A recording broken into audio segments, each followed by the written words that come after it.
Assalamualaikum warahmatullahi wabarakatuh.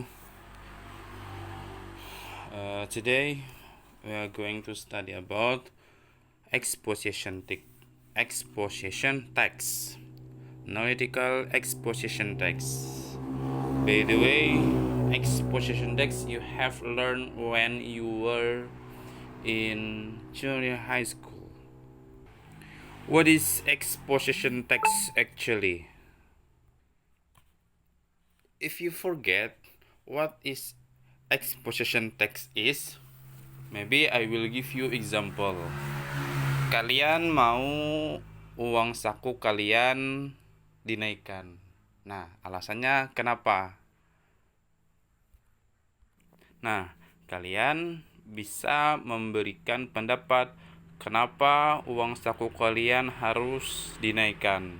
Misalkan kebutuhan hidup yang semakin banyak, atau harga-harga makanan di kantin semakin mahal. Nah, kalian memberikan pendapat.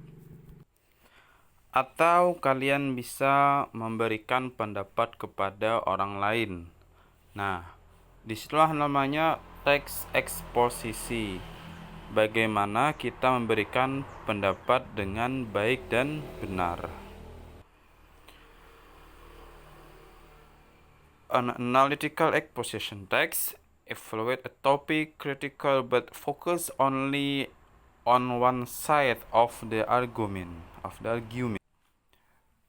Teks eksposisi itu mengevaluasi sebuah topik yang kritis, tetapi hanya fokus pada satu argumen. In your life, if you have tried to persuade anyone or certain issue or argued recently about something with someone, then you have used an exposition. Jika di kehidupan kalian, jika kalian mau mencoba untuk membujuk seseorang, kalian itu harus menggunakan eksposisi. Jadi, teks eksposisi adalah teks yang berisi tentang pendapat atau argumen kita, yang berisi tentang sesuatu untuk pembaca itu paham dengan apa yang kita maksudkan. The argument and point of view have to be supported by fact and relevant information. The thesis statement has to be reiterated in the conclusion. Jadi pendapat atau argumen dan maksud dari pandangan harus didukung oleh fakta dan informasi yang relevan. The thesis statement has to be reiterated in the conclusion. Pernyataan tesis harus diulangi di kesimpulan. Example of exposition text: legal defenses, letter, political leaflets, essay, newspaper, article, editorial, speech, or lectures.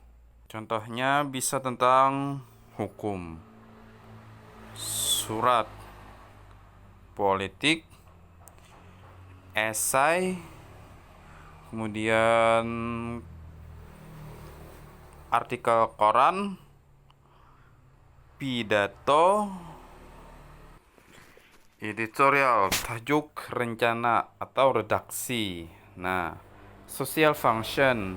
The purpose of an exposition text is to persuade your audience to look at an issue with your perspective. Jadi, tujuan dari teks eksposisi adalah untuk membujuk pendengar kalian untuk melihat isu dengan perspektif kalian. Jadi, untuk membujuk pembaca supaya melihat sebuah isu itu menurut pendapat kalian. Nah, itulah yang dinamakan text exposition. And then an exposition text need to, sebuah teks eksposisi memerlukan clearly state the point of view. Nyatakan dengan jelas sudut pandangnya. Use valid research finding to support your viewpoint. Gunakan penelitian yang sah. Temukan sebuah penelitian yang sah untuk mendukung dari poin kalian. Kemudian defend your viewpoint. Kemudian kalian harus mempertahankan sudut pandang kalian. And the last, support the viewpoint with factual data like graph, picture, chart. Dukung sudut pandang dengan data yang fakta, seperti grafik, gambar, dan chart. Ini bisa gambar, bisa juga peta maknanya. Oke, sampai di sini dulu ya. Thank you. Assalamualaikum warahmatullahi wabarakatuh.